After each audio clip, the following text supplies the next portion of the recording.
hopelessness and helplessness. The government gives them the drugs, builds bigger prisons, passes a 3-strike law, and then wants us to sing God Bless America. No, no, no, not God Bless America. God damn America, that's in the Bible, for killing innocent people. God damn America, for treating us citizens as less than human. God damn America, as long as she tries to act like she is God and she is supreme. All right, honk honk, the police are here. That's how the police announce that they show up to a place, right? That's, you know, Beep, beep. It's the sound of the police. That's what they do. do police Beep, cars beep. have horns? They never use them. They just like bloop. Right, no, they do that. No one is. It's the police. No one's ever heard the sound of a police horn. They say if you hear it, you'll go mad. You'll lose your mind. It's the most powerful tool they have. That's true. The time I mean, you've heard it, it's already too late. Yeah. come to think of it, when I hear like a continuous siren, it's usually an ambulance or fire truck. And you're right, police, they do the if they do the single the shots. They shots just. the sound. I was Just watching biking it around the anyway. other day, and like you'll have a cop next to you, like at a light, and then you'll see the guy just like look around, get bored of waiting for a red light, and then go like, bloop, and then just go through the red light and not be doing cop shit. Really, I know somebody, or I know someone who knows somebody, more accurately, in Minneapolis, who a cop did that, and this guy was riding a bike and got hit by the cop car. it happens all the fucking time, man. Yeah. And they had to do a settlement, got some payout, but yeah. The new thing that the Use the cops have in New York is in the back of the car, there's like a streaming marquee that will tell you, I think the idea is it tells you what crime they are going to go solve or whatever the fuck the story is that they're trying to put off. But I got cut off by these two like loud stupid cop cars the other day, and in the back of their car it was just said like it looked like the side of like a food truck, like you know what I'm saying, like the scrolling words. It said illegal fireworks. It was like, Oh, no one gives in a advance. fuck. Yeah. You know, in fact, we all thought you people gave out the illegal fireworks. Anyway, it's a fucking cop episode. Whoa. Bitch. Today, that didn't sound as cool as I thought it would sound. Cop episode. There we go. You need more pedals, bro. You know, I haven't really used these as much as I thought I would when I got them. Someday. I was going to be QAnon with this at one point, but he's kind of over. You know? Well, he's over until you revive him. That's true. Yeah, that's what we'll do. We'll bring back Q. No, I figured we should do a police episode because there are so many insane police things happening this week. And then also there's the ongoing, you know, constant struggle against them in general, which it's always a good time to talk about. But let's start the show. I'm Jake Flores. Anders Lee is here. Anders Lee here, from St. Paul. Not from St. Paul, but I am from St. Paul. Okay. Alex Patak is here. Hey, everyone. I'm friends with Anders. All right, I You're like a friend it. of St. Paul. Officers Patak, Lee, Flores, the worst cops in town. On the beat, on the case. I mean, people have tried, and there's a great, I think I talked about this movie, there's a great movie with about, you know, joining the police force, and Steve McQueen movie, Yeah. and like trying to fix it from the inside, which it like doesn't work, but you could maybe sabotage it from the inside. That's So if kind of you what get I was a bunch thinking. of, yeah, a bunch of doofuses to join. Maybe, is that what Police Academy was about? I don't remember. Yeah, Police Academy was a radical police abolitionist film about destroying. It was about entryism, It's about a step beyond defund Police Academy. They're sabotage. looking to abolish with their helicopter mouth noises. Yeah, yeah. Because there have been in DC, actually, where I'm recording from, there was like this mass, like a bunch of cops in the very early 90s, like they qualified for their pensions, so like half the department just retired, and so they really needed to hire a bunch of people really quickly, and so they like lowered the standards by a lot, and basically that happened. Like there was just extreme corruption, but these unfortunately were slackers who were also like violent psychopaths. Right. Yeah. I've noticed, I think a lot of times when people take down the police from the inside, they just act as more criminal gangs, essentially. Right. It's not like a victory for anyone, really. It's just criminals protected by the state. Yeah. So from what I understand. You just get corrupt police. Go ahead. Right, yeah, we could corrupt them and get them to lose their guns. Or, like, forget their guns at home, take your friend's guns, like, throw them in a lake or something. Just somewhere where they don't have access to the guns. That would be, I think, the best way to sabotage, potentially. I've been thinking about this a lot because I've been reading about, like, organized crime way, way, way back in, like, the 20s and shit. And, like, one of the first things that they would do when the early, like, heroin, opium drug trade first started was if you were selling drugs, you'd mob up the police. You would just corrupt and pay off a bunch of police officers. And, that sort of continues to this day even, but it didn't create like it didn't create good cops. It just created cops that just work for the black market and then they'll just like break your legs or whatever. Right. I think what we're looking for, right, is not to create bad cops. What we're looking to do is create defanged cops. So what you have to do, instead of mobbing them up with affiliated criminals, is instead you have to kind of get them to feel like they are in love for the first time, maybe, or around their crush, and then that way they're kind of nervous. Yeah, they're kind of doing the finger thing where you're touching your fingers together and you're like, I don't know if crossing the street that way was against the law. Okay, yeah. We put them all on Molly or something. I remember seeing on one of those Inside Edition, one of those shows, there was a woman who got arrested because there was a cop who came to her neighborhood and she called 911 after he had left and said like, there was just such a good-looking police officer here. I wonder if you could give me his phone number. I've just never seen such a good-looking man in uniform like that. Ma'am, this is a crime. This is a federal crime. It is, apparently. So we can't prank call them, which is unfortunate. But it's the cop equivalent of harassing the drive-through booth at Wendy's. Yeah. You can't prank call the police as Zach Galifianakis' fake brother with that accent and just talk to them like that? I guess not. I mean, you would think that you'd be able to star 6-7 them, but maybe they have a way through that. But speaking of crooked cops, they've developed technology beyond star 6-7. Let's talk about some of the awesome things that the cops are doing this week. Very cool, smart-brained things. In Bloomington, Illinois, you might have seen this, the Bloomington Police Department tweeted a picture of themselves next to one of those like neighborhood lending libraries that you just put books you don't want in. It says, after some thefts from little libraries is what they're called in our city, officers and staff came together to donate a bunch of books to the libraries. Now people can use and enjoy them again. So they think that people are stealing the books from the libraries, which is, like hilarious because it's for free. It's free shit. Like they don't understand community fridges and stuff like that. I get the idea here. Do they think that, like, you have to sign up for a little lending library card? I think just because they're... Yeah, I think because they're cops, their entire job is, like, enforcing property, right? People always say, the anti-police thing is not that fucking anti-capitalist. The cops literally, their brains is only oriented around protecting property.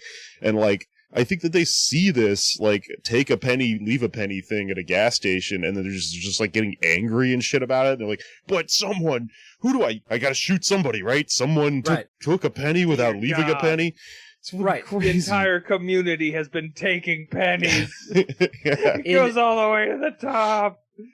if someone calls the police on someone else, 9 times out of 10, somebody's got to go to jail. Like, I feel like that's the mentality. Like, a few years ago, there was someone who paid with a $2 bill at a store, and the clerk had never seen a $2 bill before, so they're like, oh, well, this is fake currency. You're trying to counterfeit me. And so they called the police, and the police had also not heard of a $2 bill, so this person got arrested for using a $2 bill. Like, the real that crime was a here fake is the $2 bill lobby and their lack of information in the general public. That's insane. Well, you know what the issue is there actually there are a lot of $2 bills out there, but anytime somebody gets one, they think, oh, this is a super rare thing, so they hang it on their wall, and so everyone just has them in collection, and they're not in circulation. Yeah. I have one in my drawer. It's considered unlucky You're the to problem. tip with and shit like that. It's fucking dumb. I mean, it's dumb that $2 bills exist. It doesn't make any Right. sense. I like them. I call them toonies. They put Like I'm Canadian. They put a bunch of Danielle Steele, like, romance novels in the library, and then, like, a Michael Crichton book, and a Glenn Beck book is in there, if you zoom in on the picture, and then just, like, a Impossible to resist book about baseball called I Love This Game. Like, they put the shit that cops ostensibly read, which is shit for idiots, into it. But I think what I'm still trying to figure out what they thought it was. Like, are people they're allowed to hang out there and read an entire book? As long as you don't leave, like, the 5-foot radius, like, you have to finish the book there and then put it back? I think I looked into it, and here's what I think happened. Some kid probably was just clearing it out and then probably, like, donating them to a used bookstore for, like, a few dollars or whatever. And so the cops see that, and they're like, well, I have to... This is not today, bucko. Yeah. I mean, that might be a dick move. You're gonna die tonight. Dude, no one gives a shit. I mean, the books are literally free. You are allowed to do that if you want. If you're technically allowed to eat everything in a community fridge if you fucking want. It might be rude. Somebody else might, but it's not the cops' job to, like, regulate it. It's like the other people that are using the community fucking, little weird co-op-y, It's self-governed. Right. And the cops can't stand for it, so they got to poke their ass into it. So if you think you're going to set up some kind of, like, chore wheel in your apartment, the cops could show up, and they could be like, Anders isn't doing the dishes on Wednesday, so fucking head's got to roll, motherfucker. Y'all gonna make me lose my mind. They start shooting their guns everywhere and shit. Man, I will say, in D.C., I have picked up some of the most atrocious books from these little lending libraries. I've taken them off the streets because they're polluting people's minds. They're never good. It's the shit people want to get rid of. Yeah. But we did an episode about I was about to say, this is the premise of a third of this podcast, I feel like. Yeah, I picked up so many about, like, from, like, the late 80s about how everything's just going to be great in 20 years. Like, we'll have solved poverty just by marketizing everything and locking people in jail. It's the power elite just dumping their used books in. Well, sometimes there's good ones in there. Oh, well, I bet there is in Brooklyn or other places, but D.C. is, at least Northwest D.C. is obviously some of the worst people. All right. Let that be a lesson. Dumbass cop story number 2. Woo! Dude, there's an automatic podcast sample we got to get as the police siren. Oh, of course. I got to get that fucking soundboard back. I'm using a different mixer now, but just, whoop, that's fun. Yeah, write this down. So another Get out your notes. Another thing that happened this week is that this is in Oakland. There was a pretrial hearing for Jason Fletcher, a police officer who's charged with manslaughter for shooting and killing Stephen Taylor, a black man, inside of a Walmart last year. Along with Taylor's family, advocates for justice gathered to listen to the hearing broadcast on the courthouse steps as COVID restrictions prevented them from entering the courtroom. So there's this whole thing happening outside. There's people showing up. And there's a video taken on the steps of Anti-Police Terror Project James Birch, policy director. He could be seen asking the sheriff's deputy why the group can't use their banner. The police are saying, oh, you need to take your banner down because it's insightful or whatever. So someone starts filming this, and then what happened is the police officer, I guess this is very clever, someone figured this out after all these years. he takes out his smartphone and he starts playing Taylor Swift's song Blank Space on his speaker and slides the phone into his shirt. He says, "You can record it all you want. I just know it can't be posted on YouTube." So cops are now doing the thing from 30 Rock where you like can't be filmed if you're covered in like copyrighted material or whatever. And it raised this like crazy, discourse online about it and on YouTube involving intellectual property rights and shit like that. But also it's fucking stupid that this is happening. Yeah, it sounds like they all like Taylor Swift, dog. That's what I think. What I don't get is can't you just mute the video, or you needed to hear the stuff he was saying? I mean, you probably could. I think the idea was that he was just like, I'm going to have the music be so ubiquitous that like while I'm talking, it's behind it. And because the reason that this works is the same reason that our podcast has been taken off of YouTube before. If you think it would be funny telling the truth. If you think it would be funny to introduce a segment about cocaine with the line from the Eagles song, Everything All the Time, guess what? Even for 5 seconds, the robot that manages the algorithm on YouTube will catch it. So that's, I think the thinking here is that it's an automated robot thing that like takes content down, which is weird though. I think the cop maybe should not have told people that, because you're right, they could just edit around it. But I mean, it would be smarter actually to just put the music out and then let the thing get taken down. As much as IP law sucks, and this is another form of the wonderful oppression we get, this is also like the least violent thing I've heard of a policeman doing ever. So I kind of want to reward them for the creativity there. We love your outside the box thinking. Keep doing more YouTube shenanigans. I mean, it still could be on TikTok, right? There's, every video I feel like on TikTok has a song in the background that somebody's referencing. Every video has a song in the background. That's a TikTok fact. Apparently this is like a widely practiced thing on cops. It says earlier this year a Beverly Hills officer chose Sublime as the backtrack for his conversation with the man who came to dispute a ticket. So it's like a myth then. It's like something that multiple people are trying. Yeah. He said it's the videos. It's like the rule, if you ask a cop if they're a cop, they have to say yes, but in reverse. Right. So we all are idiots and believe that about cops, and cops believe that if you're asking them about a ticket and you film it, it won't be put on the internet if they pull out a phone and it starts playing like, I smoke 2 joints in the morning, I smoke 2 joints at night.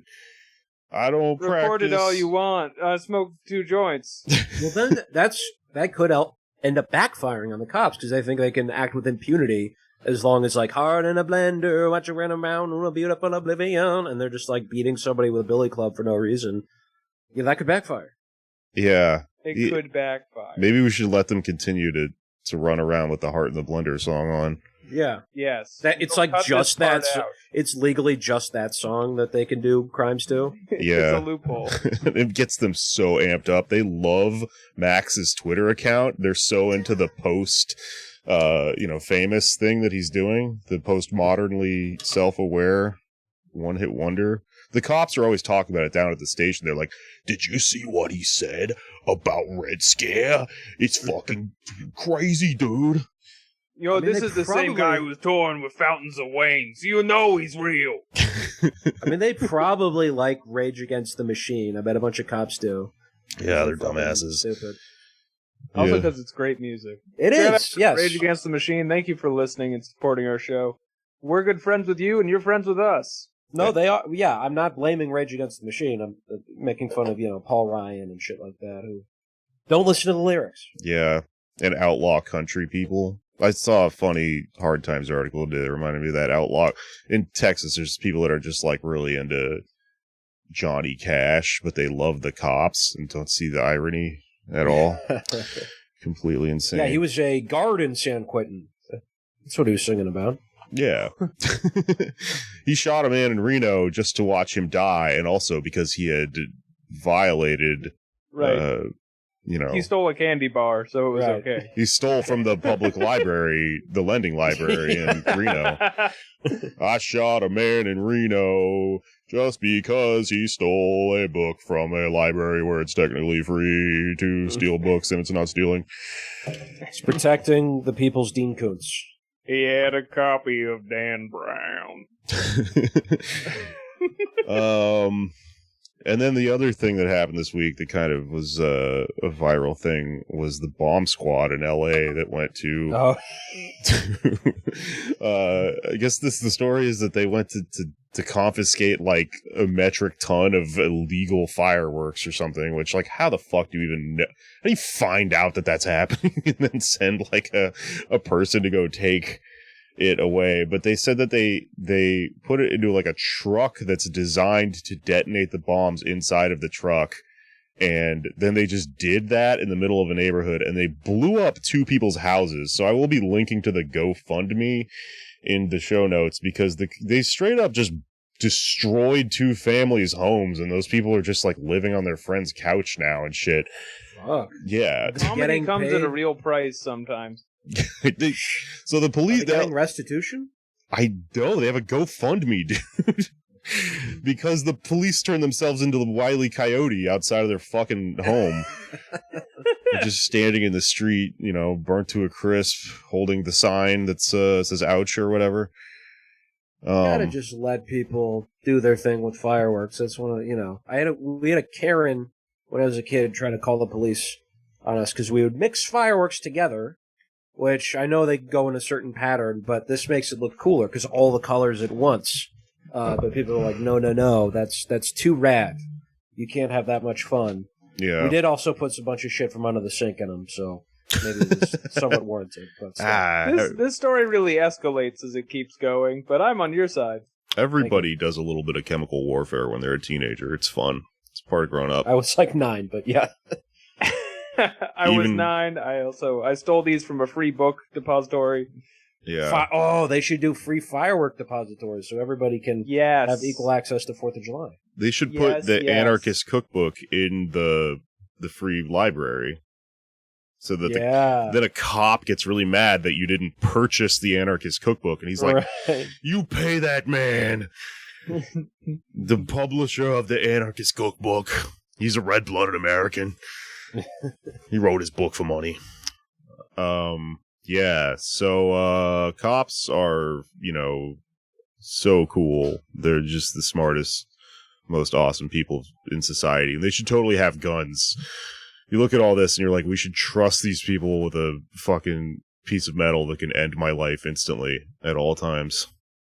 The Taylor Swift blow guy. Up a house. Maybe they should be able to blow up any body in front of them with the pull of a trigger. Let's at least reduce it to bottle rockets. See how they do with those.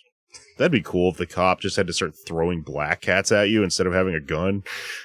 You could fight them back with a Roman candle. Yeah. Too much precision. That's the problem. You'll never take me alive, coppers. And then you just start lighting a snake. It takes forever. Well, what are we talking about today? So I want to focus on Minneapolis. Sorry, Andrews, you going to say something? Well, I have a good segue here. We're talking about corrupt police and bad police. In the heyday of organized crime in America, the St. Paul was a hotbed for bank robbers. Little known fact. And what they would often do, I think I've mentioned this part before, but they would rob a bank in Minneapolis, come back to St. Paul, and the Minneapolis police would call the St. Paul police and say, "Oh, we'll get right on that," and then they wouldn't do anything about it. And they also had a check-in, so if you were a mobster who was coming from a different city to St. Paul, you would check in with the police, and they would tell you where not to go, but they would also give you a place to stay and tell you who to hit up for the hooch and the ladies and stuff like that. So, long history of corruption, even in Minnesota nice Twin Cities. Wow. The mobsters back then were Minnesota nice. You would sound like they were being nice to you, but they were actually being mean. I can't even handle the thought. Yeah. There should be a law preventing this. Yeah. What's a what's the famous thing Al Capone said? I'm trying to figure out. I'm up to my ears in syphilis. Fuck it. I can't remember. I was going to try to do a Minnesota Nice Al Capone character. And he's like, Yeah, see? yeah, I'll help you move. But he secretly doesn't like it. I don't know. Fuck it. Or, yeah. That's not even how he talks. Yeah. See? Yeah. Yeah. He's kind of the Lil Jon of his time. Yeah. I don't think your girlfriend's annoying at all. Wink, wink. All right.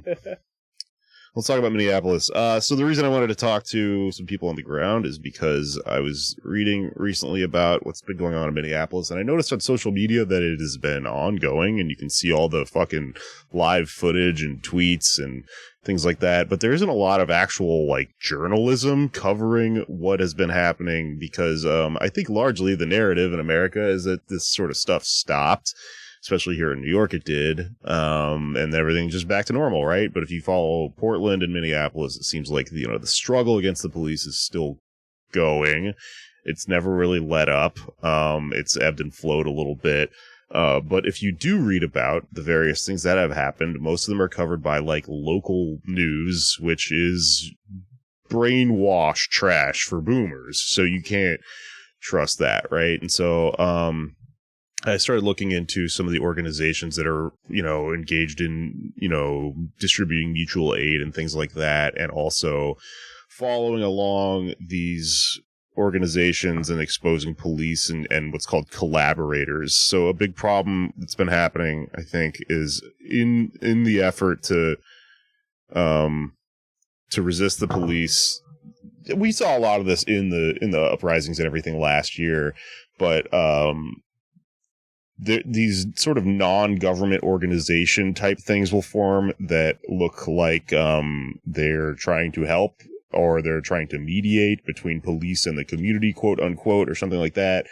And in reality, the way it's referred to, I guess, academically, is that they're practicing something called recuperation and collaboration. So recuperation, reading from an article about it here, is the process by which those who would otherwise fight to overthrow current power structures, such as policing, are made to support initiatives that either reinforce those power structures, such as police community partnerships, or replace them with other structures that serve essentially the same function, such as community patrols that act like police, only minus the badge and uniform.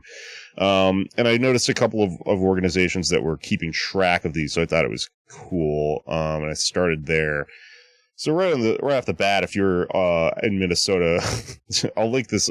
There'll be a lot of links in this episode. I'll link this piece that sort of compiles some of the groups to look out for that are engaged in recuperation. One of them is the Minnesota Freedom Fighters, who originally formed in the wake of the George Floyd uprising as the result of a call from the NAACP to protect North Side businesses. So you've got these guys who are, you know, carrying AK-47s and wearing bulletproof vests, and they look very militant. But then if you ask them what they're there for, it's to protect businesses from you. So fuck them, you know? There's also a group called the Minneapolis, as the end of the word is U.S. Minneapolis. Violence interrupters, created by the city's Office of Violence Prevention in the wake of the 2020 uprising. After initial stint, they ceased operations but are remobilizing as of June 2021, wearing fucking bright orange t-shirts with the logo, the Violence Interrupters. They have blah blah blah, just seen during anti-police protests, telling people to go home and then directing a crowd to a mass arrest situation at a protest outside the precinct. So, you know, just shit for the cops. We saw this a lot last summer with, like, that, remember the guy with the beret in New York that turned out to be like an Instagram model who's like leading the protests and shit? Oh, yeah. Yeah, they came strapped and, yeah. There's also beautiful. There's also, yeah. There's also MAD Dads, which is an acronym for Men Against Destruction, Defending Against Drugs and Social Disorder, which, Jesus Christ, is a mess. Wait, where is the social in there? Dads. Okay, so social disorder is one word? Yeah. I have some problems with the Mad Dads acronym. Yeah. Before we even get into what they do. Yeah, it doesn't make any sense. I think it just could be improved. They're dads, you know, they have a lot of responsibility and experience and coming up with solutions. They wear reflective vests and black caps and have been seen encouraging people to go home or to obey police orders. So you just have all this shit all over the place, right? This is like a huge problem in any protest. But I looked into a couple of these watchdogs, essentially, like leftist watchdog accounts that keep track of stuff like this in order to track like moles and stuff like that, because I think there's a lot of undercover cops and shit like that out there. And was pointed in the direction of a few people who are honestly just like foot soldiers in a lot of ways, and you know, in the street resistance against the police. And so what we're going to get here is a series of interviews that are sort of like a bird's eye view of the whole thing, and we just sort of, you know, talked it out organically to get a snapshot of what's going on. A lot of this is very important because we are living in the wake of the Winston Smith murder, or as we will go on to refer to it later, assassination, I would say. So that's kind of the context you need for this. If we'll explain it sort of in the interviews, but a guy named Winston Smith, who was a rapper and a comedian and an organizer and you know, all of the above, was pretty much seems like assassinated by a group of U.S. Marshals or like some sort of federal task force that doesn't have to wear body cameras because they're above the police and they can sort of operate in plain clothes and shoot before, you know, even really announcing who they are. And this has happened a couple times recently in recent history. And it seems like it happened again in Minneapolis, and it's, you know, all the more reason to continue the fight there. But I wanted to know more about it, and there isn't a whole lot of fucking reporting on this. So we're just talking to, you know, to street medics and to people that are out there protesting in the streets and stuff like that. Mutually. What you're getting for the rest of this episode is cutting edge on the ground reporting. Yeah. So if you like that, yippee for you. IRL perspectives. Yeah. What if no more effects pedals from now on? Probably not. What if Vice but good, you know? We sent Anders to Minneapolis. He's just standing in front of the police station that's on fire. All right, let's get into it. First, we'll be talking to JENE. Okay, go ahead, Anders. Well, yeah, so it's been, of course, May 25th was the anniversary of George Floyd's death, and following that, there was some really big news, of course, that the city council in Minneapolis announced that they were going to disband the Minneapolis Police Department, that they wanted to, which didn't happen overnight. There was some very intensive organizing that was done to put pressure on them. And it has not happened, as Link referenced. They, voted to disband. However, in order to do that, you need to put that. They wanted to put that on the ballot for 2020, and then all of a sudden, the Charter Commission, which is 15 members appointed by the county's chief judge, just rejected it. And so to do this, as Link was saying, you have to fully redo the charter system. There's all these layers of bureaucracy, and this is this isn't unique to Minnesota, but there are a lot of things that locally, the most direct, responsive, in theory, form of government. There's all these layers of bureaucracy to change things from happening. Like St. Paul, for instance, just gathered enough signatures to put rent control on the ballot for 2021. However, the state is the one who sets the rent control laws. So there's all these hurdles and just hidden layers of bureaucracy that prevent this kind of social change. But basically, getting the city council on board was a big symbolic move. But last summer, it was reported that at I think it was Powderhorn Park in Minneapolis. The council people were, giving their big speech. They're saying, "Yeah, we're going to abolish the police," and then they were overheard talking amongst each other, and they were like, "So that basically just means we have to rename the MPD, right? We just have to put a new name on it, and that's it." But organizers and activists are very much keen to this and are demanding, and they, there's an understanding, as our guests are going to mention, that this could take a while, but basically what they need to do is reinvest the money that goes to policing to a public safety department that deals with, and these are some things they're already working on. They in these times, there's a great essay by a couple of organizers there who write about alternatives to policing and real solutions for safety, race-based therapy, art therapy, yoga, providing affordable, healthy food, to transforming models for schools. And basically, what we need to think about is how to, truly use violence as a last resort, and how to take power away from the police and how to replace them with something. And it's a very difficult task because they are so entrenched. Very powerful police union. They're headed by Bob Kroll, who is a lunatic.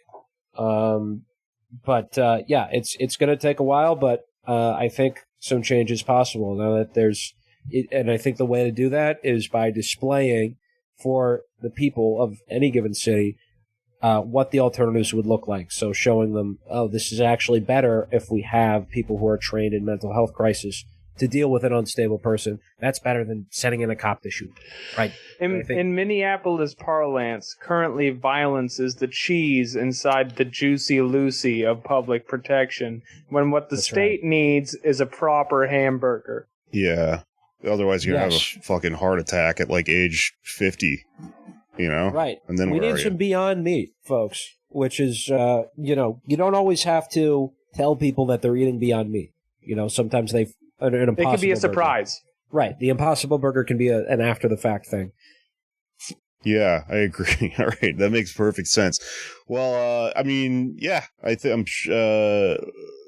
that's some... We all agree it makes perfect sense. This is good context, I think, for what we're about to go into. It's a series of interviews, sort of an overview snapshot, and I don't know if everyone involved will, be thinking as in-depthly about the wonky electoral side of this as us, but it's all part of it, Yeah, it's kind of, but I think as some of our guests talk about, if there is electoral change, that's going to be a reverberation from grassroots organizing. Just to spoil what's coming ahead, we did get called right wing, and also I mispronounced the Agape movement and thought it was a group called the Agape people, whose logo is a fist, which I thought was hilarious. But it turns out it's... Jake was speaking out against gape culture and the gape movement. No, I was speaking out against them appropriating gape culture, because that's awesome and gnarly and weird. It looks like they look like a bunch of disgusting dirtbags, but they're actually cops, and that's not cool at all. Don't tell people. Don't let cops gape the people of your city. Yeah. Don't let them appropriate the fist. They don't know what to do with it. All right, this is getting disgusting and weird. Keep them away from the prostate of your civil wellness.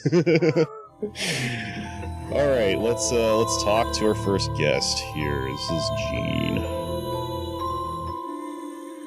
You and I.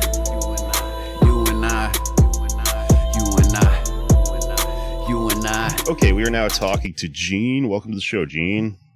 Hi. Hi. Hello. Hi. So, can you maybe give me a snapshot of just what it's been like in Minneapolis for the entire last year? Because I have noticed that things seem to be still going on there in a way that they've totally died down, like here in New York, for example. Wow. It never stopped. We had Predator drones flying over us last year when the protests started going down. And since then, just looking at the aircraft aspect, there's at least one neighborhood in our city being circled by a helicopter at all times. And half the time, like, that's not showing up on air traffic apps or anything like that. And it's like every time something else goes down, every time there's a little nudge, we get the National Guard called in. They're basically always on standby now. And so we've had just like really long ongoing torture of various neighborhoods around the city, like everywhere from South Minneapolis to Brooklyn Center, which is in the north. And that's just like the thing that you can see concretely with your own eyes. Like, we're dealing with a lot of misinformation from the biggest newspaper in our state that seems to be coordinated with the city. We've got all sorts of organizations that are not cool to queer people or Black youth who are getting paid by our city to step in as, quote, mediators that are making it worse.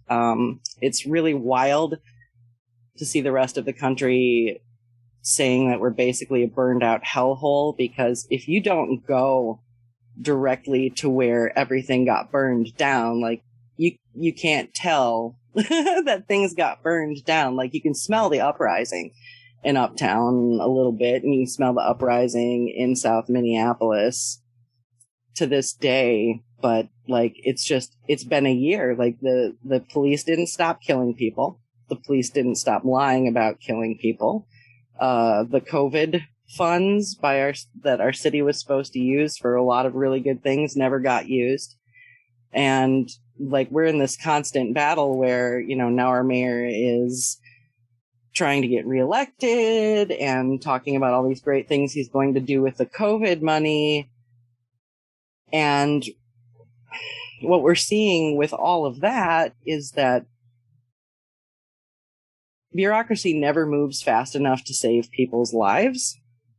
And there is just ongoing pushback from all of our elected officials and the standard not-for-profit complex trying to keep anarchist organizers and mutual aid networks kind of under their thumb. But the fact is that without the entire web, I don't think anybody would have gotten through this shit. Like, well, yeah. So Jacob Frey, the boy mayor, is trying to get reelected after everything that happened so publicly last year. That's crazy.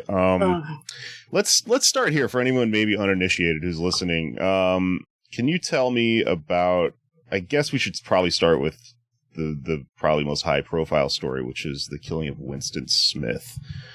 What happened there? Best as we can tell, a radical Black man who was a revolutionary and was very open about it in the community and on his social media was targeted by police for a charge that, I mean, there's so much, you know, who really knows, but, you know, some people are claiming that the initial charge that they had the warrant out for was a total BS charge. And so he went on a date. He went and he had some lunch, posted pictures to his Instagram, and wound up getting boxed in by at least half a dozen unmarked police cars by plainclothes officers who do not wear body cameras, who did not announce that they were there. We've got the witness who was his date in the car saying that she never ever saw a gun. He had a phone in his hand. And we've got the pigs claiming that they got bullet casings and a gun out of his car. And yet again, in another instance, they have failed to do any gunshot or gunpowder residue analysis. And so, like, that's happening in a neighborhood where not too long ago, we had another Black man get murdered by police who made all sorts of unreasonable claims about what they found. I mean, and we've got a history here too. There was a man who was murdered by police a few years ago, and I believe they claimed he had a gun on him. Fong Lee was killed by Jason Anderson and had a gun planted on him, and that was what the court decided. Like, it really was planted, and they just have not changed anything or done anything. So I think a lot of the anger and mobilization now is saying a lot about the fact that we've got other murders in Uptown that are not resolved. Sure. Yeah. So Winston Smith was killed by U.S. Marshals, right? Which, what I'm reading Winston about. Smith was killed by a combination of Hennepin County sheriffs and Ramsey County sheriffs on a federal task force. I don't remember if it was the North Star Task Force or what. We've had so many federal task forces here that it's hard to keep the ones that are harassing water protectors and the ones that are killing people here straight. But they did say it was Hennepin and Ramsey County sheriffs that fired the shots. And the big controversy here is that everybody thinks that we got police reform and that everybody has to wear body cameras. But if you take the step of making it a federal task force, Right. the law doesn't say you have to. The law says you can. And they chose not to. Right. And in a lot of cases, it sounds like even when they're supposed to, they, whoopsie, forgot, turned it off by accident, my finger slipped, body camera not on. Yeah. Very convenient. I'm curious, when you say the smell of the uprising, is that, and this may be a stupid question, do you mean literally you can still smell? Literally. Okay. Yeah, there's a certain combination of burnt down Comrade AutoZone, burnt down 3rd Precinct, burnt down Wendy's fryers. I remember. Burned out Wendy's smells way more delicious. Yeah. Than it smells like. Like But yeah, nuggets. and we've still got, I mean, most of the things in that area where everything really, really burned down, the buildings have been knocked down. A lot of them are getting rebuilt. And then we've got the 3rd Precinct building, which is boarded up and surrounded by a high fence and razor wire. So they're like preserving that for us, which is nice. And I'm curious too, when you're talking about the COVID money is not being distributed. I know it's the case in a lot of cities, but do you have a sense that in Minneapolis specifically, is that sort of like a kind of retribution on the part of the government against, against people for burning down the precinct or for the last year? Is there a sense of people are being punished because of the money withheld, or it's just bureaucracy? Some of it feels that way. George Floyd Square still stands. Depending on who is there and who is doing watch and who is holding that space, sometimes traffic really doesn't go through it. Sometimes it's open to traffic, even though there are people milling around in the space. And part of the thing that our city is using right now is they're using something like $359,000 to pay organizations to come in and do their dirty work and get rid of barricades and power wash graffiti. And they're paying for that with money that is supposed to be used for COVID safety. Oh, Like, interesting. we've demonstrated that. And then we've also got the other piece of this is where the COVID funding, we had a polar vortex winter. It was negative 45 at one point. Hotel rooms for unsheltered, houseless people, fully reimbursable by FEMA. The CDC still says that individual shelter is the only safe option other than an encampment. And we had unhoused people out here starting a collective and raising $40,000 to get themselves and every other unsheltered person we could find into a hotel for the week that it was the worst. So all of this burden that should be placed on the city that my tax dollars go for is actually falling on the shoulders of people with way less privilege than me, because like there is a constant othering of Black and brown people in our city. And if you happen to be Black and brown and unsheltered, you do not exist to this system. And they'll spend the money they're supposed to spend on keeping you alive on having these organizations bully the community. Would you tell us a little bit about George Floyd Square? I hadn't heard of that until I started reading for today's episode. Okay, George Floyd Square is the intersection of 38th and Chicago. Not really sure how far it extends in every direction, but there is a large greenhouse and a very large memorial there. It used to be much bigger. It used to have the most poignant piece of art was just a huge ombre rainbow painted down about a block of the street with all of the names that they could come up with of victims of police murder. And that site was not initially barricaded, but a couple days after the murder happened, just like in the case of Winston Smith, somebody plowed through a space where people were grieving, and that's when the barricades went up. It was like, do you know someone was killed here at the memorial for Winston Smith? Right. Yeah. I heard about that. Yeah. So that's why the barricades went up, and that's why they were barricading Winston Marie Way, because we have a history there. So beginning of June, barricades went up, and it remained completely held by the community and closed to traffic, except local traffic, for almost a year. But it's been contentious the entire time. They've got a list of 24 demands that they want met before, no justice, no streets. But it's gotten squishy in the past few weeks with a lot of organizers on the ground deciding it's a marathon and not a sprint, and that it's not the street that is important, it's the community that's highly contested, depending on what faction you talk to. But it's still there. It's still vibrant. They still have morning and evening meetings for anyone who wants to come. So I guess is it mostly about like having taken the street, showing that there is power in collective action, or is it like a utilitarian meeting place? Like what's the value in your point of view? In my point of view, the entire city is traumatized, and they didn't want the site disrespected. We had people from all over the world showing up to mourn and pay respects, and we still do. It was a really powerful moment, I believe, in American history, and some people really do that respectively. Like, some people just want to come sit there on the ground and look at the fist for an hour, and they can't do that anymore.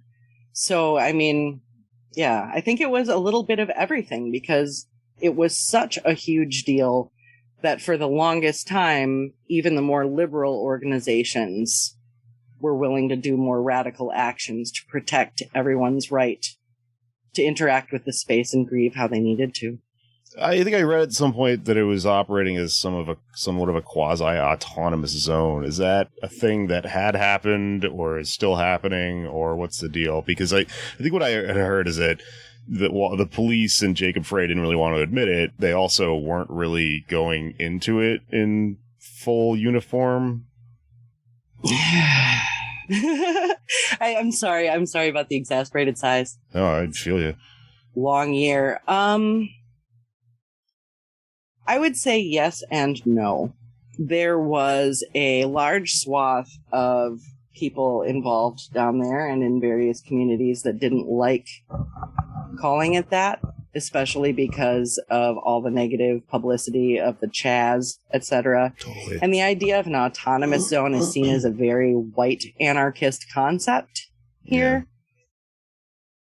So, I mean, you would see George Floyd Square autonomous zone painted on some things, but depending on who happens to be down there when you ask, they were not open to traffic.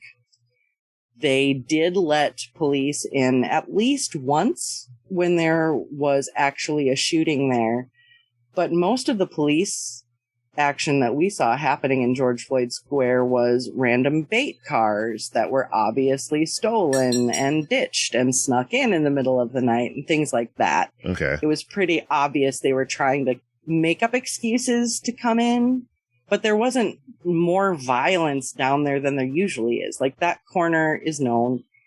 It has a history. Sure. Go ahead, Anders. Well, I know you wanted to follow up a bit about these organizations that are sort of working on behalf of the city or funded by the city. To what extent are they sort of representing themselves as radical, speaking for the community? but not effectively sort of helping the status quo. What are some of these organizations, and how do they operate, and how are you sort of pushing back against that? Well, they're not really framing themselves as radical. They'll get up at the podium with Fry and Arredondo and with the heads of Operation Safety Net. That's super fun, shadowy government entity. And say that, you know, they're not trying to be radical. They just want peace or whatever. And, you know, when the city wants to pay people, they're not really going for the radical organizations. I mean, they're going for what seems very, very radical and slightly scary to our very white liberal leadership. Okay. Another thing I wanted to ask about, I don't know if you know about any of these in detail, but I keep reading about these like sort of police collaborator groups, like NGO type organizations that are proposing to be like moderators between the ongoing protest and the police, and are, you know, obviously just advantageous to the police and full of moles and stuff like that. Yeah, we have a ton of that. Somewhere there is a whole diagram of how all of these various organizations are connected to each other, connected to the mayor.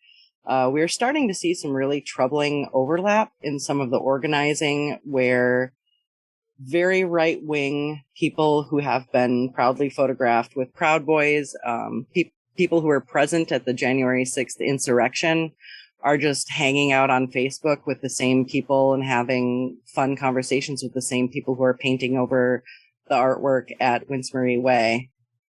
And so it's the more you look into it, like, it sounds like we all need tinfoil hats, but like, we've got receipts for all of this showing that, like, now these people who used to hang out with the Proud Boys are trying to weasel their way into things here. And I'm not going to call out specific organizations. I think another person you're talking to, because he is a black man, his take is more important than mine.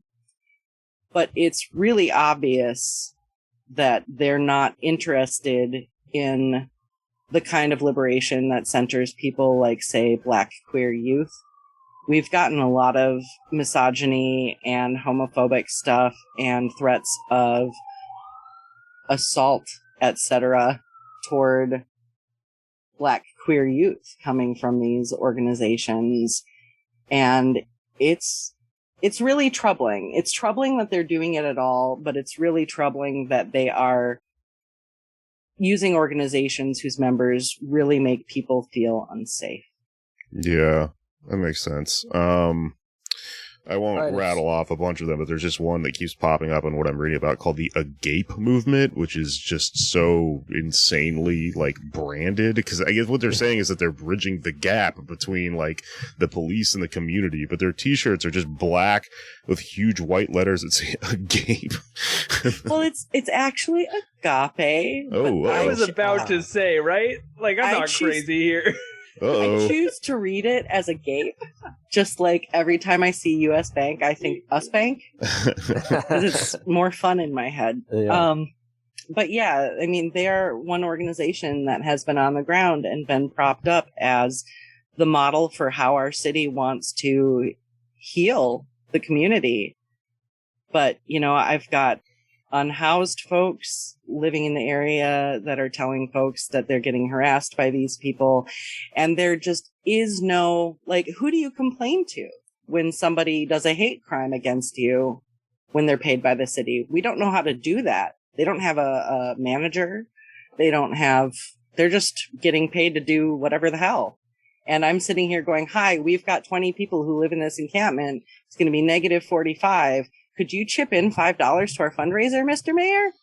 Yeah. And like, nothing. Well, just to round out here, I mean, you've been talking about the idea of the marathon versus the sprint here. Where do you see all of this stuff heading in the short or long run? I mean, is it just sort of like an endless mutual aid effort while keeping the demands posted, or is there any sign of any sort of action that's going to kind of put pressure on the city or anything being put together? Well, I would like to say that I was confident that Fry wouldn't get reelected, but we know he's probably going to. with his ranked choice, right? So that could help him potentially, or yeah. He didn't get enough to get the DFL endorsement, which is great, but our governor endorsed him today or yesterday because he likes playing Army in our city. And Brooklyn Center. They played Army in Brooklyn Center too. I guess that's the thing, is we don't exactly know, because so many of us, I feel like the whole city feels like this, and half of the people just want to blame crime, or blame all the crime on this, et cetera, et cetera. But I think everybody who lives here feels like nothing is right in our city, and that we are one or two more big events from something really big happening. Because a lot of people I know that previously had been affiliated with the not-for-profit sector have been radicalized this past year. Oh, interesting. And I really, because, well, that's the thing, is everyone who's involved in that sector is like, there's a right way to do this. There's, this sort of accountability is the only kind, and blah, blah, blah. They do it for a year and it doesn't work. That makes sense. Yeah. And so, like, everybody is so frustrated because we've all been fighting so long, and the anarchists and everything are doing things one way, and the not-for-profit sector is doing things another way. And I don't know if anybody even has the bandwidth to sit down and try to bridge those gaps, because we're always kept in a state of emergency. There's always helicopters that they never tell you why they're circling with the helicopters, or you can't see them on the radar. We have a spy plane out here. Anybody listening to this who wants to know more about what's happening should look at Unicorn riot.ninja, I believe is their website. They're UR_ninja on Twitter. And they're basically the only journalist we trust to do on the ground reporting here. But we've got a spy plane that can see your heat signature through a building, through cloud cover, from blocks and blocks away, flying around us regularly. God damn. That's normal stuff. Yeah. Nobody knows. Like, I wish we had a plan, because I think everybody really felt like when you watch somebody die on camera and it takes that long, and you watch them do it that many times, and you have shit getting burned down, and you take a police precinct and you do all this stuff, I think everybody thought we were going to get further with that, because we'd never burned shit down before. And so a year later, like, everybody's getting burned out. And we've also, like, we've got line 3. It's splitting our on the ground forces, because, like, we need bodies at the Mississippi River and at every single anti-Enbridge action right now. It's the most critical time. And they're splitting. Sorry, line us. 3 is a light rail line, or Enbridge, tar sands pipeline for Canada. Okay, got it. I don't know why I thought that was a light rail. Yeah, we're so many fronts. We've got so many fronts. Everybody's just kind of doing the best they can do, and it would be really cool if the pigs could stop murdering people, so we have a week to breathe. Yeah. Anders, did you have a question? I mean, that just sounds sort of intentional on their part, like that's part of the keep things constantly chaotic, so people don't have room to, it's part of the reason why, not to get too abstract here, but why people are working so long in this country and around the world, and people are being squeezed so tight, is because you have less time to organize and get together and think about the world and change things. And that's really scary about the heat sensor drones. I mean, it's vaguely comforting to know that when I stand on my deck and I give them both fucking fingers, they can see them. Yeah, like, if they're going to be watching me anyway, like, zoom in on this, dude. Yeah, you look like a T-1000 or something. That's cool. Well, thank you for joining us. Is there anything else you want to promote or anything before we get out of here? I really just want to push people toward Unicorn Riot's coverage of everything going on in Minnesota right now. I really want people to take a look at mpd150.com, because we're serious about abolishing our police, and that is just the best resource we've got for explaining why, because it's Minneapolis police specific. And I do have a couple of open collectives for encampments of unsheltered people with much longer links than I can say that I would like to point people through my own Twitter or whatever. We can put anything you want in the show notes. Just send them to me online. Yeah, because that money goes straight to people living unsheltered, and they have full control over it. Right. Okay, well, thank you for talking to us, and good luck and solidarity in the struggle against the goddamn pigs. Thank you. Rick and Thaddeus on the beat. Hey, mamacita, we so mafioso. I like the pilot, but I'm riding solo. I move in silence, we talking. All right, now we are joined by Soul, a street medic who also runs a Twitter account for Smith Marie Square. Soul, welcome to the show. Hi, thanks for having me. Thanks for talking to us. Glad to learn about these squares. So can you tell us, I guess to start off, about Smith Marie Square? What is it? When did it start? How's it going? Well, it started off as Boogie World with the original assassination of Winston Smith. And then with the unfortunate murder of Deona Marie, we have adapted the name Smith Marie Square in honor of both of them. I don't think we've talked about Deona Marie yet. Can you explain to us who Deona Marie is and what happened? Deona Marie was the woman who was murdered by vehicle. They were playing volleyball in the intersection at about 12 p.m. that night. I forgot exactly which night it was. And a truck from at least three blocks down came speeding down the street at 100 miles per hour and rammed into the protesters playing volleyball. And it was a fatality for Deona Marie, and five other people were also hit. 2 other people were also injured, but those 2 people lived. Okay, and was this was this like a drunk driver, or was this like intentional? I'm going to say for legal reasons that we believe it was intentional, because he was revving up from 3 blocks down, according to other witnesses. And when he got out of the vehicle of his own volition, he said that he was going to kill himself afterwards anyway. Okay. Yeah. So that kind of tracks as a lot of evidence in one direction there. Yeah. Well, it's also been like a thing for the last year is this is like a weird fascist tactic for attacking protesters is right. Jumping in a fucking car. I agree. Okay. All right. Well, can you tell me a little bit about what's going on at Smith Marie Square? Is it similar to George Floyd Squares or mutual aid stuff? Is it just vigils and stuff like that? It's everything. They're having an event today. We're having we've gotten together on demands. So we're having like a demand release party. There's barbecues, there's food. The garden is really huge.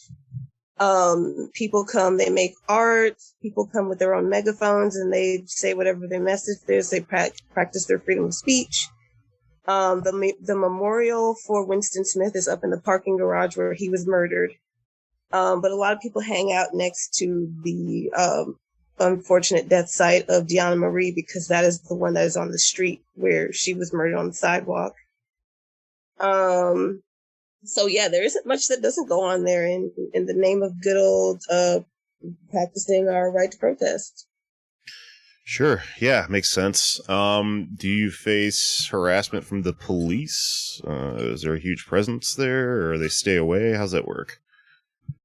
So in the beginning, as with everything, there is a huge police presence.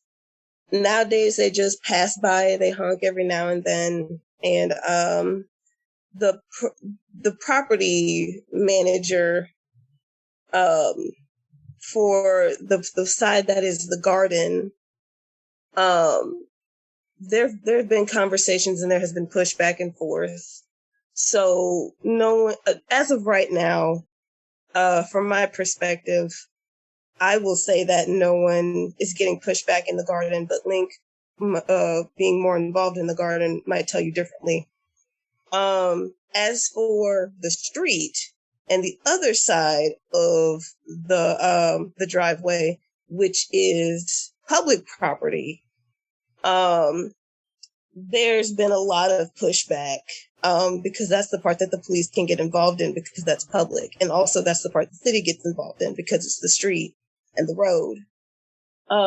They've covered up a lot of graffiti. Of course, every time something gets covered up, it gets put back. They've tried to clear the memorial. The protesters wouldn't let them. Still not letting them. And there's also a art event coming up in August where, speaking for myself, I'm going to be expecting a lot more pushback against the space to try to clear it out so the bougie white people can come buy mosaic brass ugly fish. Yeah, for sure. You mentioned you have a list of demands now. Can you share with us some of the demands and strategic discussions you have about how to implement them? I can't share any strategic discussions because I wasn't there for some of the discussion. Okay. But I can say that some of the demands, there are sections of demands. Some demands are for the property manager. Some demands are for the mayor. Some demands are for city council. And that's as far into it as I can go. Okay. All right, fair enough. Can you tell me a little bit about what it's been like to work as a street medic for the last year? Any have things gotten, hairy? Well, I'm new, so I've been a street medic since about May. Okay. But as far as the street medic situation goes overall, it hasn't just been about the start of the Civil War around George Floyd. It has also been the pandemic because our unhoused population grew and medics go where they are called to. So, and that's the same is said for mutual aid. But since the start of the Civil War, there has been pushback. Unfortunately, it's common for street medics to be attacked for giving aid. And I honestly don't know why that is, because attacking medics is actually a crime, like a war crime. It's a war crime, yeah. Yes, but fascist police state, war crimes abundant, right? So, yeah, I've seen medics get attacked. And even after that, I still decided to go to the training because I wanted to be a street medic for a very long time, since before all this even happened. But as a medic now, I mostly do mental health medicing, not physical health medicing. So, no matter what kind of medic you are, there's always a hairy situation going on. But people make their choices on how arrestable they want to be that day. And I keep mine very low. So, of course, the police can decide to roll up at any time. But I would say for what I'm doing, things aren't that dangerous, at least not right now. Okay. Makes sense. I know some street medics. Yeah, so solidarity for sure. Can I ask what made you said you've always wanted to be a street medic. What inspired you to be one? Ever since I found out about what a street medic is, since shortly after I moved to Minnesota, I like to be where I'm needed. I like to help people. I like to be efficient in my community. My community always means the most to me. So I want to be there for them in any way that I can that is also healthy for me. Okay, beep boop beep boo. Technical difficulties. Hi, this is Jake. I am editing this podcast right now, and the sound was destroyed at the end of this podcast for some reason. I don't know what happened. So unfortunately, we're gonna miss the last few minutes of talking to Soul here, but just to supplement what we had to cut out of the podcast, I would like to tell you about Soul's mutual aid drive. It's called Get portable, rechargeable batteries to our unhoused neighbors, demonstrators, and anyone who needs them. Power to the people. Accepts funds through Venmo, Cash App, and Venmo and Cash App at TORIYOUJO. All this will be in the show notes. But I think what they're doing is giving out power like battery packs that you charge your phone on portably to protesters and stuff. So yeah, to demonstrators, protesters, everyone, which is really useful if you've ever had to be outside for a long time. I used to use 2 or 3 of those at a time when I was a bike messenger, so I know all about it, man. And it's also mutual aid for a ride sharing aid cab. You can look all into that on our show notes. I don't know why I started talking Australian. But yeah, so everything will be in the notes. Check out Soul's stuff. All right, let's move along. Man, she wanna be with the stars. She wanna be with the stars. She only be with the stars.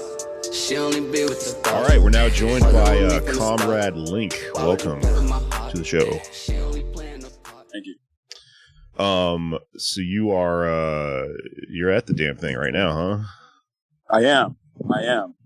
Currently overlooking the Memorial Garden.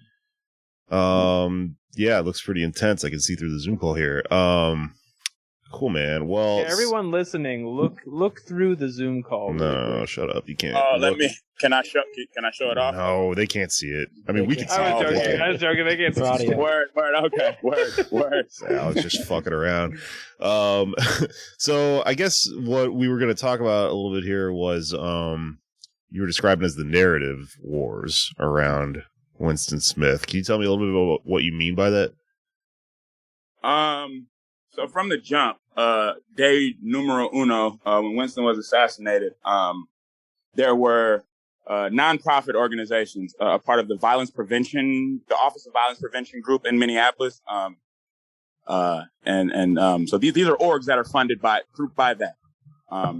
They were at the front line. They were at the caution tape telling everybody, if people wanted answers, who got killed, what's going on. And these orgs were at the front of, how do we know that this wasn't the guy who killed one of our babies over north? Because at this time, there were 3 kids, LaDavion, Anaya, and Trinity, all under 10, and they got killed over north side from street violence. And they were up here talking, how do we know this isn't the killer? Star Tribune, shortly after that, tweeted out a whole article, said, murder suspect killed in Uptown parking garage. And so that was narrative war number 1. Star Tribune, probably the most viewed newspaper media or local newspaper media organization in the Twin Cities, put out the narrative that Winston Smith was a murder suspect. Sure. So then that got out, and then the community knew 6 hours later who Winston Smith was and that he had no connection to anything of those 3 kids or any type of even gang violence in the city. Actually, he was a local comedian, local Instagram influencer. Yeah, for sure. We're all comedians, and we saw that and we're like, holy shit. Yeah. As you were saying that, Anders spilled soup on his shirt. Yeah, like a comedian. Word? More like a Kratom, clown. but oh yeah, it's kratom. Okay. So it's not weird. drinking tea.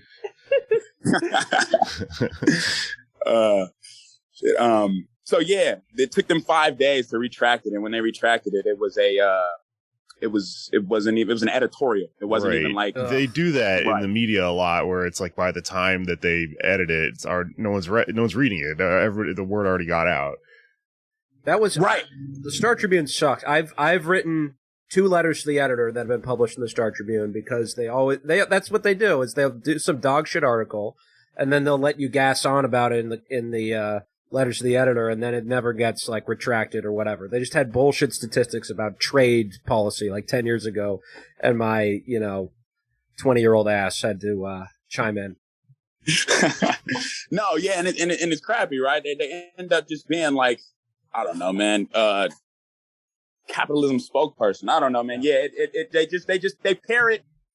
It's crazy, man. And then like they just leave it up for like interpretation. They leave it up for like the opinion pieces, how they word things. It's crazy, man. Yeah, the media is very, very powerful, and people just act like it. I don't know, man. Yeah, it's crazy how powerful the media is. And what they decide to do with their power. It's a tool, for them against us. I noticed, like, as I was reading about this, it's my understanding that what happened is they used the pretense that he supposedly had a murder charge to explain away what was obviously an assassination by these like sort of U.S. Marshal Task Force.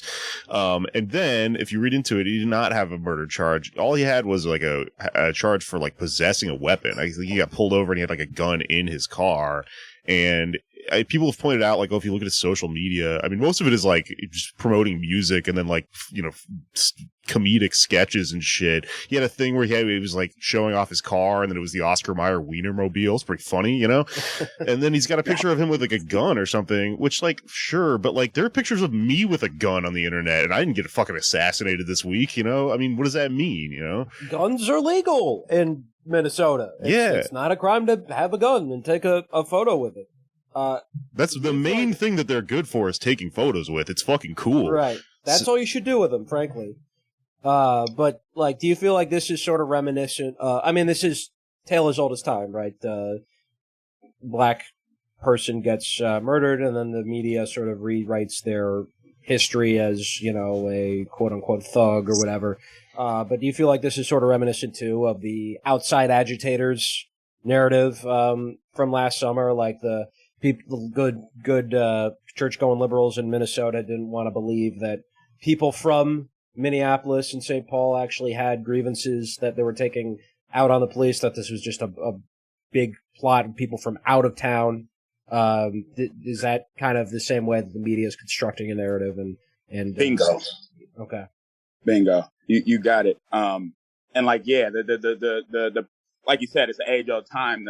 The murder of the black person and then the murder of the character. There was I don't know what state it was in. His name's Hunter Bertain. He was 17 years old. He was killed by local law enforcement in Lone Oak County, Arkansas. His name's Hunter Bertain. Okay. And then he got killed unjustly by police just a few weeks ago. I went on his Facebook page. I mean, I'm not trying to, because he was innocent and he shouldn't have been killed. He was a 17-year-old white kid. If I went on his Facebook page, he's got pictures with hunting rifles and sniped, all types. That was not the pictures that they portrayed for him when they were announcing that he was killed by police officers. You know what I'm saying? So, no, that was just something that I had to, I don't know, point out since we were talking about that or briefly past that. That's. Yeah, it seems intentional. Yeah. Well, right. The other thing about this is that, you refer to it as an assassination, and I think that's an apt phrase because, this isn't a case of the police,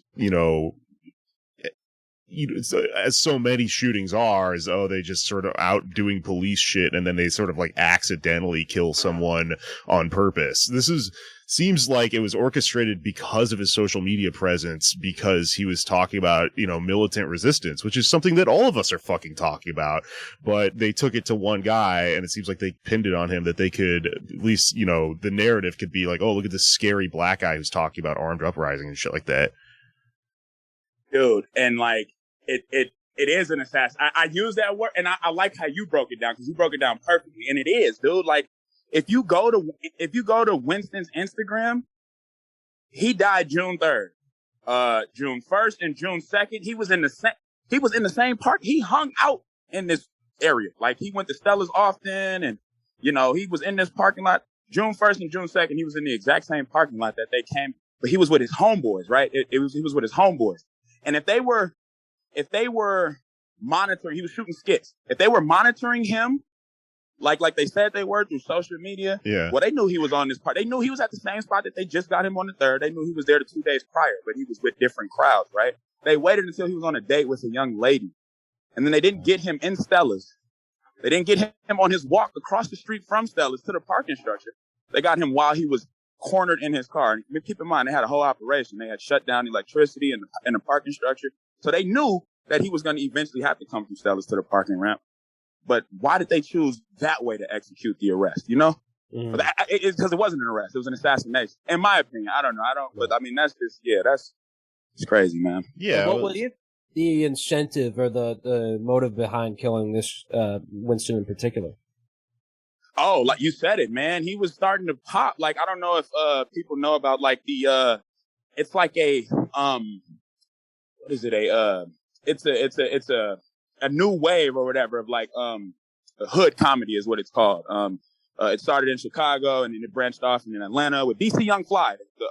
He's probably the most famous one who got his start in what's called hood skits or hood comedy skits. And that's what Winston was on his way to getting millions of views. And a couple months ago, he was telling people like, yo, look, y'all protesting with y'all hands up, talking about be peaceful. His perspective was, we've been doing that for too long. You know what I'm saying? And like a lot of other people feel the same way. Like, bro, we need to maybe switch up our tactics. You know what I'm saying? And with millions of people watching them, you can't be, and right. Millions, and it's not millions of liberals, it's millions of people coming from the same material conditions that he's coming from. People from impoverished conditions, people who necessarily didn't feel like they fit in school, whether it be the teachers or the administration, making them feel alienated. So they may have had to leave school and hop into another lane of life. You know what I'm saying? Those are the type of people that was watching Winston, that laughed at Winston, that Winston influenced. You can't have millions of people getting ideas like that. You know what I'm saying? Yeah. Dude, this story's starting to come into focus for me, and it's fucked up. Because, you got this guy making, like, front-facing videos, which is a pretty harmless thing that all of our friends do all the time. And so he gets successful, starts to gain some traction, and then simultaneously on the same social media feed is criticizing nonviolent protest, which needs to be fucking criticized because they use it to keep us from, being able to leverage any power against them. So they see the combination of that and they go, okay, we need to nip this thing in the bud. Makes sense. Absolutely. Damn, man. Well, thanks for illuminating that for us. It makes a lot more sense. Right. From what I read, so this is a U.S. Marshals, essentially, like, they had like 6 cars surrounding his vehicle, and he's shot to death in his own car suddenly in a parking lot. And the one comparison I kept seeing over and over again when I was reading about this is it's similar to Michael Reinhold, who a few months ago essentially was disappeared behind a back alley and shot 40 times by the same, federal group. So is there any, connection that you're seeing between these two? Is this a pattern that, like, what can we even do about this? Well, you look at who Michael Reinhold was, right? He was a protector of his community. He engaged in protests. He stood up for Black lives. He stood up for racial injustice and social injustices, right? That was his whole, he had dedicated his life to that. And then he protected his friend, from a terrorist, a white supremacist. And then, he got hunted down by a U.S. Marshal Federal Task Force, right? So, and then after that, the president who sent that hit, I'm going to call it a hit. What did he say during the interview of it? They weren't interested in arresting him. They got in there, bing, bang, bow. It was done, right? That's what he said about the U.S. Federal Task Force, U.S. Marshals Federal Task Force. That's what he said about the people who went and killed Michael Reinhold. Fast forward now, Biden's administration, we have a political dissident, someone who is an influencer in Winston Smith. He's an influencer on Instagram, on social media. And then he's getting the message out of different tactics than nonviolent protesting. You know what I'm saying? And then, go ahead. I'm sorry. Oh, I was just saying that it seems to me like the trend here is that the police, the marshals especially, have figured out that if you can point to anything of this person ever appearing with a gun or having a charge for anything at any time in the media, you can essentially just wipe them out with no questions asked. And they've kind of found the sweet spot of who they can take out for that, which is scary, Yeah, it's super scary because Winston was on state probation, right? His warrant was a state level warrant. Why the hell is a federal? Like you said it, they're gonna justify reasons to involve these federal hit squads who really we think MPD or Minneapolis Police Department is accountable to no one, and our local police. These people are really accountable to no one. They don't have to wear body cam. They summoned Hennepin County Sheriff's Office and Ramsey County Sheriff's Office here in Minnesota to take part in this federal, and then they mandated in Minnesota law for them to wear body cams. Told them take their body cams off because the federal government, we don't operate like that. Take your body cams off. And we don't got no dash cams. Ain't gonna be no footage of this. You know what I'm saying? And it's like, wow. wow, yeah, that's you're exactly right. They're justifying sending hit squads out on people who have been taking pictures with guns or like, it's crazy. I mean, thank God that we here at this show are not that popular or funny, because otherwise they might target us. Because we do talk about political shit. All right, just to round this down here, everybody we were talking to, because this is such a long, ongoing situation. I guess I just wanted to ask your particular point of view on, or your impression on maybe where things are heading, what the future looks like with any of this stuff, especially in Minneapolis, where I know things are, not getting covered the way they should be. And is there any hope that you're going to get little Jacob boy out of there, gentrification kicked out? Yeah. So just a little, I guess I try to make it as brief as possible. Last year, with the George Floyd and Derek Chauvin, thing, there was talk of the city council, Minneapolis City Council disbanding the MPD. Well, there's a hidden feature in our structure that's called a charter. A charter is a bunch of unelected people who basically is the buffer between the charter, the council and the mayor. So the council writes stuff up, and then the charter sees it and they say, nah, we're not pushing this dude to the mayor. It's not worth it. Or yeah, we'll push this dude to the mayor. Fry is running up against a lady named Sheila Nazai. She believes in abolition.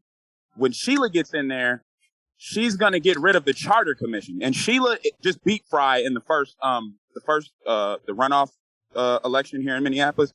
She just beat Fry. I think she was 57% and Fry was 43 or something like that. So that's huge, I feel like. And then I feel like that's greatly in part to the on the ground work of Minneapolis this past year. And they say we're making Minneapolis political. You kind of have to, man. I mean, that's everything's politics, man. But it's whether you dismiss someone's you can dismiss it as politics because you're not going through it, but someone else in real life is going through that. A policy creates politics, right? Yeah.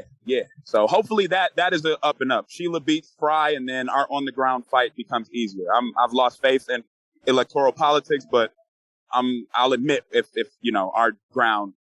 our on the ground work becomes easier if Sheila gets in office. So production, yeah, for sure. Yep. All right, man. Well, thank you so much for talking to us, and thanks for all the work you're doing out there. Thank you, guys. I appreciate you having me on. All right, for sure. Where can people find you and get involved in the work you're doing? I'm on Twitter at Violent Leftist, or just look up Comrade Space Link. You'll find me on Twitter. Or find me at the Winston Marie Memorial here in Uptown. Man, that is such a good Twitter handle. All right, man, I appreciate you. And hold this ain't no love song. No bitch left me puzzled ever. I was good. All right, that was an episode about police. Holy shit, everyone should pay attention to what's happening in Minneapolis. Let's get the fuck out of here. What does everyone have to plug? Anders, go ahead. At Andersley here on Twitter, Dursley1 Instagram. Check out Stomp Out Slumlords if you're in DC. And also my other job, Redacted Tonight, on YouTube and portable.tv, in which I have a segment about the nonprofit industrial complexes. My latest thing, you can check that out. Cool. Alex, attack. For a bunch of unimportant things that you can go check out instead, you could go and follow me on Twitter at Patak Test Kitchen and experience my exciting new season of the hit radio drama Theater of Delights, Season 3, Fahrenheit 420, the temperature at which weed catches fire and burns. A dystopian future where weed is illegal and then firemen have to light it on fire with a flamethrower. Part 1 is out now. The other part coming up very soon. If you want to listen to the other part, you have to listen to the first part. That's how radio works. And so this is an exciting time for you to go and hit that subscribe button and listen to my sweet content, baby. And that will be it for this week.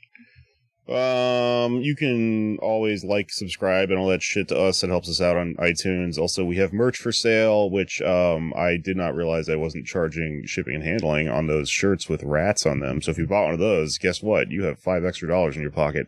But I fixed it. Also, if you ordered a shirt from us in Australia, it basically cost us the amount of money that we made off it to ship it to you. No, I just sent it. I don't give a fuck. Enjoy the shirt. Amy Therese owes us a shirt. Amy Therese is out there just wearing an extra large, oversized PDA shirt, wrapping us like a fucking, like a homie from the 90s. I like to sleep in my podcast chat. Real quick, can I plug, actually, so we're talking about how crappy the Star Tribune is and most local media. But there is a great website. I believe they're kind of on a hiatus right now, but there's still a ton of good content that it will help you understand, like, Minneapolis at the municipal level and, like, what's happening with gentrification and policing and all that stuff. Twin Cities Daily Planet. Okay. Yeah. One of the only good outlets in Minnesota. Twin Cities Daily Planet. Okay, I'll put that in the show notes. All right, let's just keep podcasting forever. I will never stop. I'm not tired. What else do I have? Oh, I'm going on tour with my pal Avery Moore, who's one of the funniest comedians of all time, and isn't on Twitter because she keeps telling Republicans to commit suicide and stuff. We're going on tour. We're looking to change that law in August from, if you're anywhere from Houston to Los Angeles and everywhere in between, we're coming. So check that out. Look for it upcoming. I'll be putting the notes up or the dates up and stuff, and listen to Why You Mad, my other show. And that is it. Let's get the fuck out of here. It's See You in Hell. Arrested. See you in cop hell from regular hell, because you're a cop, bitch. Oh shit. Okay, actually one more thing here at the end of the episode. If you've been paying attention, the music between all of these segments, the interstitial tracks, have been Winston Smith's stage name, I guess, that he raps under.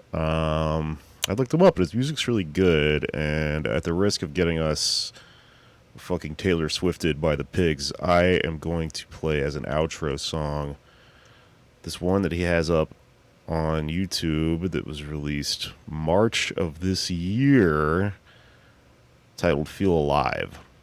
And I think it's pretty sad and pretty heartbreaking that this was put up so close to his death, because it's listed simply as a song for my mother. So, damn. It's good, though. He's a really good rapper. Winston Boy, Feel Alive. I just wanna feel alive. In the starlight, I see in your eyes. Allow me to introduce myself to the world. 89, I was born to a girl, and I refer to that girl as my mama. First name Elisa, used to call her Tawana.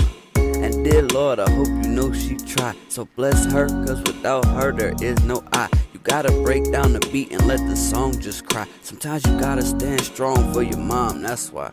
Cause she been praying for so long at night, like she just waiting for the day that every wrong went right. Her whole life she had to fight, why don't I just die? But listen, mama, you deserve it all, that's why. I know you see the clouds gray and they dark in the sky, and when your kids don't come around to make you not want to try. I thought of giving up before too, I'm not gonna lie. But if you look at me in my eyes, I just wanna feel alive. In the starlight, I see in your eyes. I just wanna feel alive. In the starlight, I see in your eyes. I know a song is not enough to help you fight this life. I know your sun is not enough to brighten up your night. But with a song you can play it back, so I'll just write. Cause when the money looking tight, the world is not so nice. You gotta learn to roll the dice, you live it once, not twice. So play your cards right until it's one that swipes. And mama, if you drop them tears, this the one that wipes them. The people in the world are cruel and no one likes them. I wanna separate myself. I had to pray to God, he really took me out of cell. And when I pray to God, I ask him take us out this hell. The pain to go away because I think about it still. I think about how precious are the moments that we share. It's taking like a week to write this song to show I care. I worry about you, mama, take a life I wouldn't dare. I know you be depressed and that depression thing is real. I just wanna feel alive. In the starlight, I see in your eyes. I just wanna feel alive. In the starlight, I see in your eyes. And last words before I call it a night. I know you'll be playing this until the end of your life. I know they'll be playing this one while they dimming the lights. This the one be in my head while they reading your rights. Or her date night while she slip on the tights. Meeting Mr. Right to see if he was your type. And what was all the hype? Trust me, I know what you like. Just another nobody, sir. Please don't prove it right. Sit tight, sleep tight, it's good night. Wouldn't say goodbye, cause that would make you cry. I'm not trying to be nice, I'm not doing it for likes. We're not doing this tonight, couldn't ruin if you tried. Settle down, let it sink, let your dirty thoughts stink down the drain. Wash your hands and keep them clean. Life is love, I've been ignoring what it means. For your happiness to grow, I planted seeds.